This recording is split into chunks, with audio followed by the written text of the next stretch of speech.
war ak diggante conseil constitutionnel bi ak député yi parce que jusqu'à présent UMS ak le juge Badio Camara dafa am lu ñu wax ñoom am nañ kiiraay goo xamante ni pouvoir législatif yi mënu leen xëcc par force ci dara ngir ne dañuy ñëw wuyu ji. effectivement.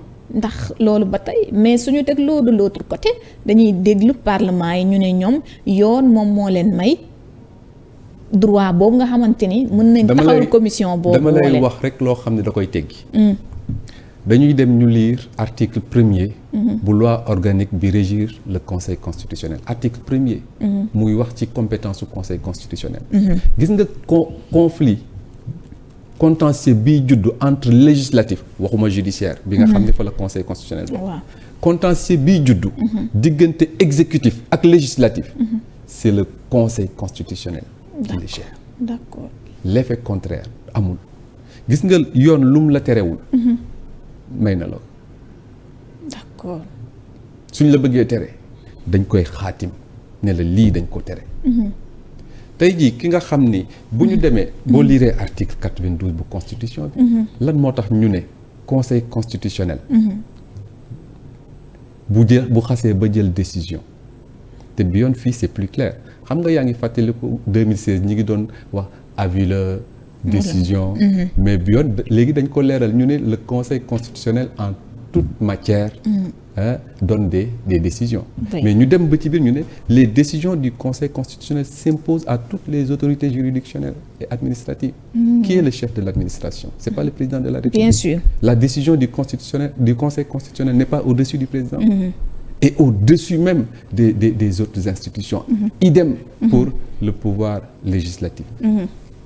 wax naa la ko ci bi ñuy tàmbali. oui. xam nga kan mooy contrôler.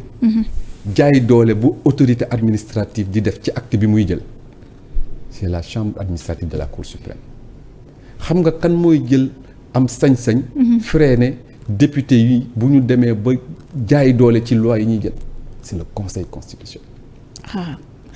Conseil constitutionnel est au-dessus. ah oui. donc de l'Assemblée. mais article 92 bu constitution bi loolu la wax su fekkente ni nee naa la décision boo jël ci sa rédaction bi. day imposer aussi képp koo xam ne mi ngi liggéey ak yow fii mais donc lan lañ ci mën a dindee comme leçon luñ ciy tirer comme leçon. mais cette décision moo sut yeneen décision yi nga xam ne moo am fii. mais ça c'est dans la constitution. kon tey lu muy jëriñ tey bu ñu xoolee démarche tey parlement yi fan la mën a jëm tey su fekkee ni teg nañ commission bi naam. peut-être mën nañu déglu ki ñuy taqal moo di le ministre le premier ministre Amadou Ba mais pour juge yi kon ndax am na njëriñ konoon ñu créer cette commission. bu leen neexul ci seen coobare ñu ànd ak ñoom. duñ leen déglu. assemblée am na sañ-sañu créer commission. yoon moo ko may. waaw am na ci sañ-sañ. léeg-léeg sax ma dégg ñoo xam ne ñi ngi dugal.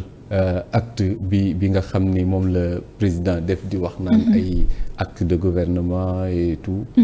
même buñ ko ci bëggee mais gis nga boo bëggee ut prox ndoll ci droit. da nga koy am facilement waaye xam nga lan moo la war a tënk.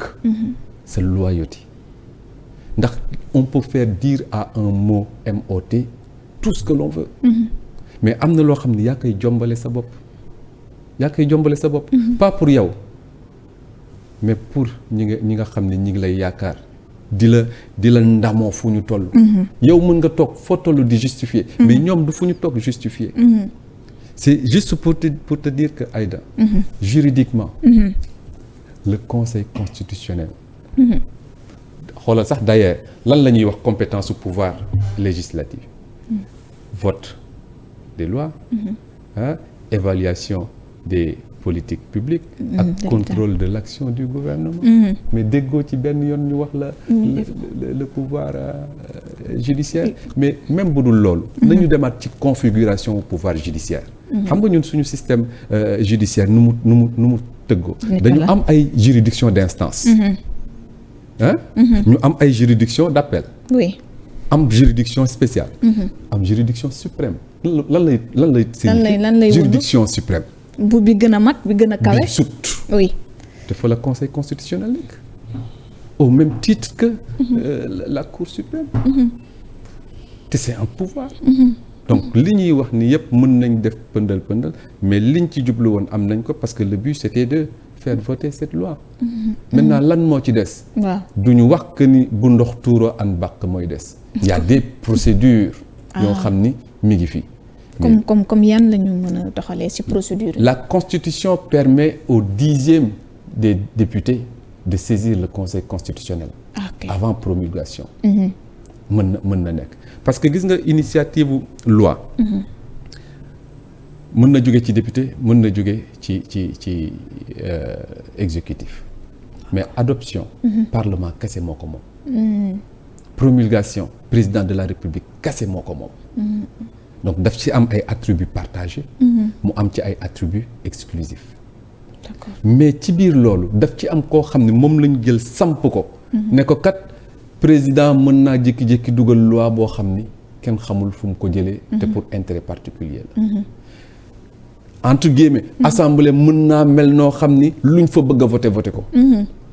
yow nag yaay garant de la du respect. garant de la constitutionnalité. Oui. Le président de la République est le garant de la Constitution, mais l'Assemblée, le Conseil constitutionnel est le garant de la constitutionnalité des actes des autorités, que ce soit législative ou aussi administrative. Ça, il faut que ñu respecter ko.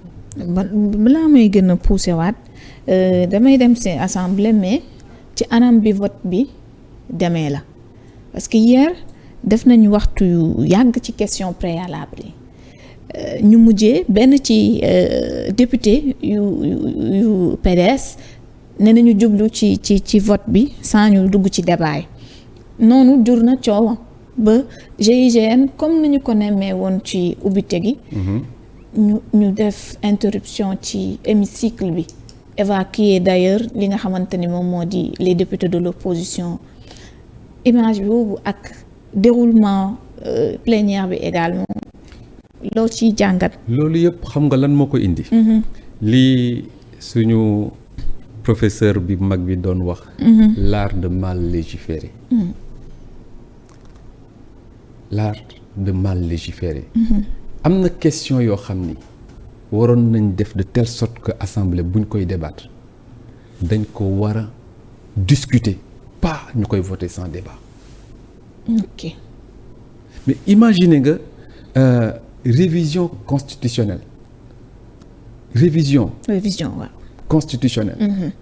C'est-à-dire on ajoute des dispositions quel que soit fu ñu ko jëlee. mais ce sont des dispositions qui tendent à toucher la constitution matérielle.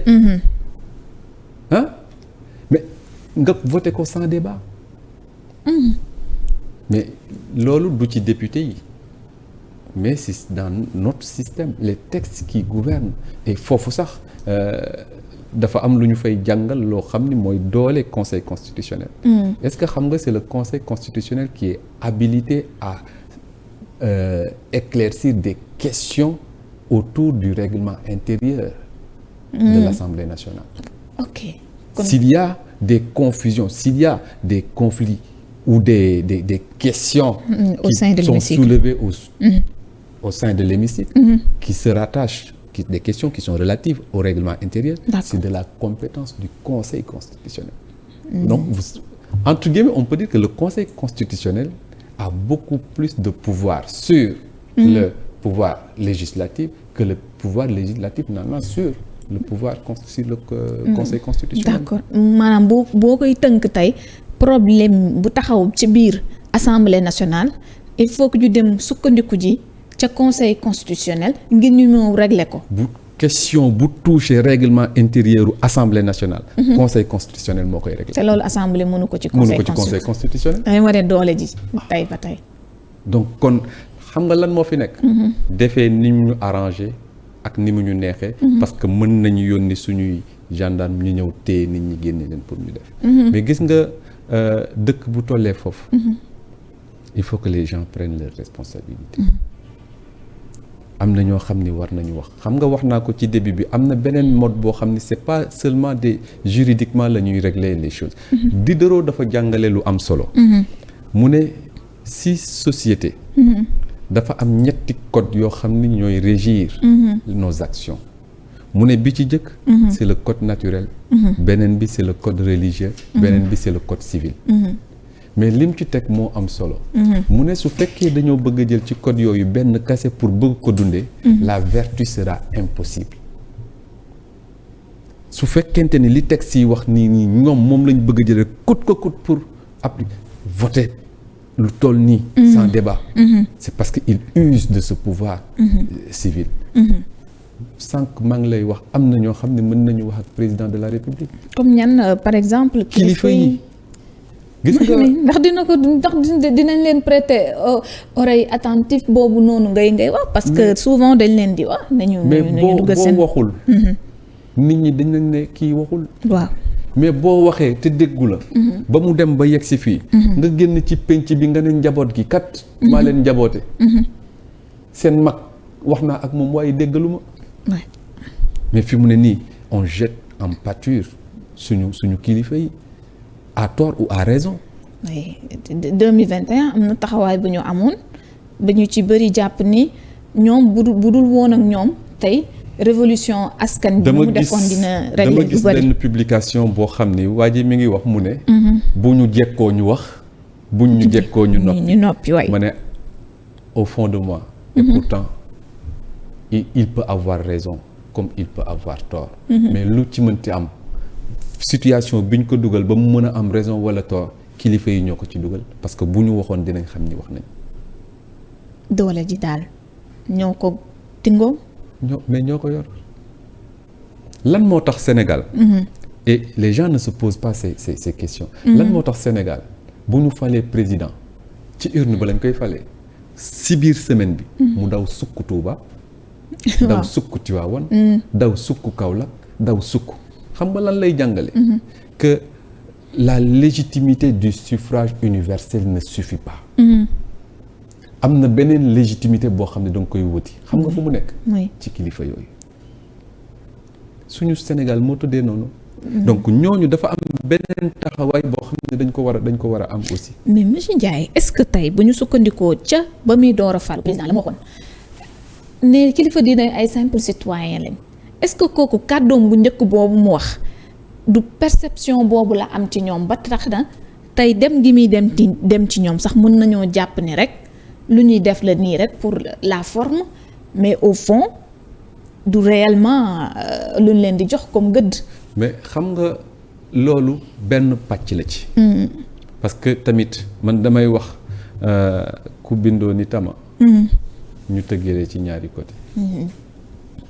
am na loo xam ni taxawaay la. mënuma nekk sa kilifa ba pare nga yilif ma. Sénégal tëggoon na noo xam ni nit ñi dañu am ñu jox seen bopp. bu ñu jëlee ci beneen côté koo xam dañ koo seppi ci ñooñu teg ko pour ki ñu jox seen bopp sax kooko koy yilif. suñu demee ba amatuñu li ñu bëgg ci kooku. ki ñu jox seen bopp war naa taxaw. mais tey même bu ñu déggul kilifa yi.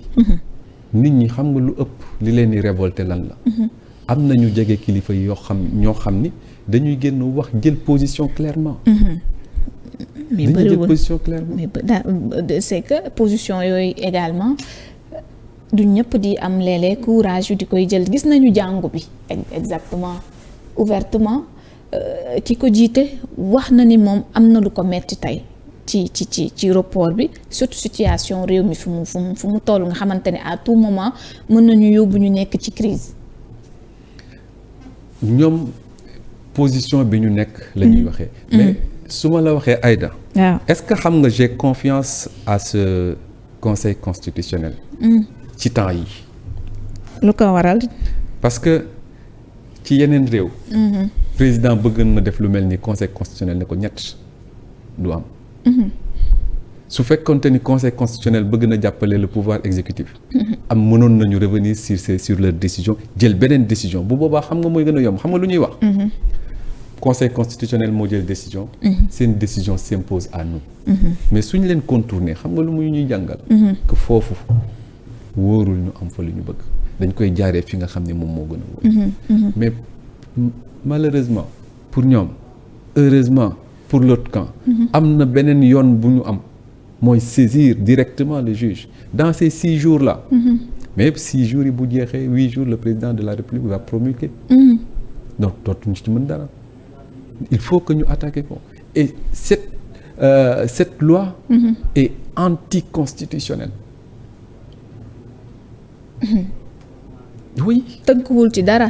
maanaam du yoon teguwul ci dara. amul benn base juridique. teguwul ci dara fenn la mënoon tegu. soo ko bëggoon changer da ngay tabaxat constitution bu bees nga dindi ci loolu. moom lay wax ci tàmbali bi.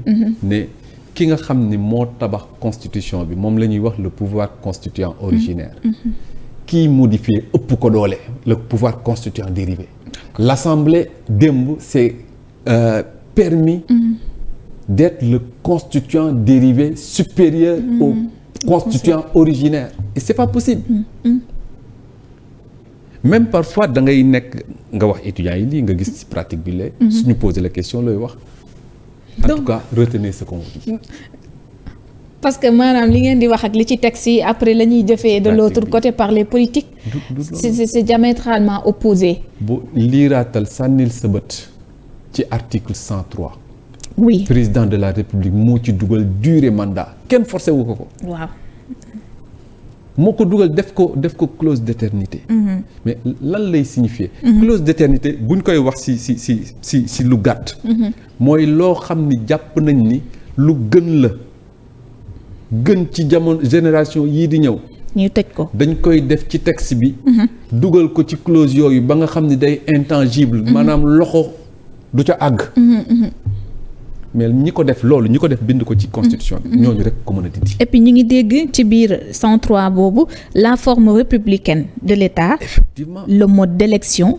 La durée et le nombre de mandats consécutifs du président de la République ne peuvent faire l'objet de révision. effectivement voilà. effectivement moom moo ko ci dugal mais xam nga li Karl Marx ak Engels doon wax ci seen manifeste bi. da leen di dab. gis nga boo nekkee ci sa propre calcul égoïste. da ngay dem ba ci biir nga réer ci say calcul. parce que les situations changent. dafay changer. te munoo à chaque fois. nga anticiper ci yenn yi. da ngay planifier rek. mais li ñëw la mën ko xam. mais lu ci mënti am ñu garder li nga xam ni c'est possible de les garder. alors monsieur Ndiaye si toutefois tey ñu def ñoom jàngat.